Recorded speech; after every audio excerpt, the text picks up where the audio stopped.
Hey guys what's up. तो आज हम लोग बात करेंगे प्रोटीनूरिया के बारे में। तो प्रोटीनूरिया बेसिकली क्या है, मतलब क्या नाम से समझ में आता है कि प्रोटीनूरिया, प्रोटीन का यूरिन में लॉस, ठीक है ना। तो यही बेसिकली प्रोटीनूरिया है।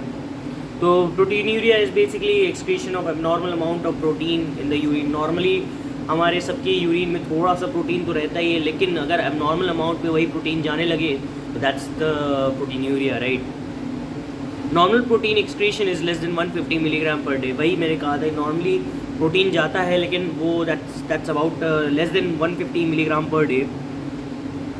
Out of 150 milligram albumin is less than 20 milligram. तो एक रफ एस्टिमेट जो कि हमारा 150 मिलीग्राम का है, एल्ब्यूमिन जो है नॉर्मली लेस देन 20 मिलीग्राम जाता है। Albumin excretion between 30 and 300 milligram is per day is called microalbuminuria. अगर वही एक एल्ब्यूमिन का excretion 30 to 300 milligram per day हो जाए तो उसी को हम लोग माइक्रो एल्ब्यूमिनूरिया कह देते हैं।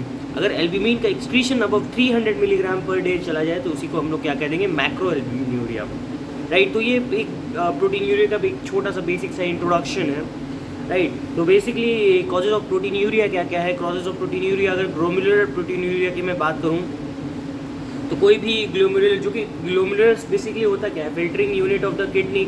अगर ग्लोमेरुलर डिजीज़ कोई हो जाए तो उसके कारण से ग्लोमेरुलर प्रोटीनूरिया हो जाएगा। डायबिटिक नेफ्रोपैथी हो जाए, ठीक है, नेफ्रोपैथी हो जाए तो उसके कारण से भी प्रोटीनूरिया हो सकता है।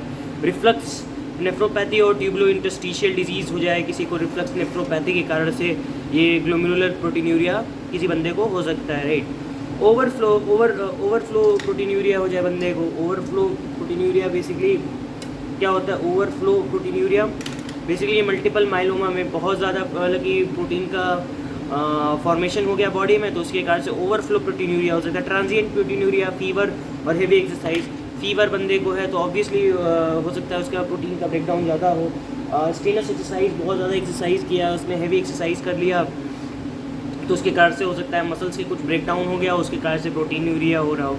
Orthostatic proteinuria, basically what is orthostatic proteinuria, नाम से समझ में आता है कि अगर हम लोग अपराइट पोजीशन में खड़े हो गए, मतलब कि खड़े हो गए हम लोग, तो उससे क्या होगा, प्रोटीन का एक्सक्रीशन ज़्यादा होगा rather than being in the supine position. Supine position में प्रोटीन का लॉस कम होगा, ठीक है। तो normal protein excretion when supine and increase protein excretion when in upright position, right.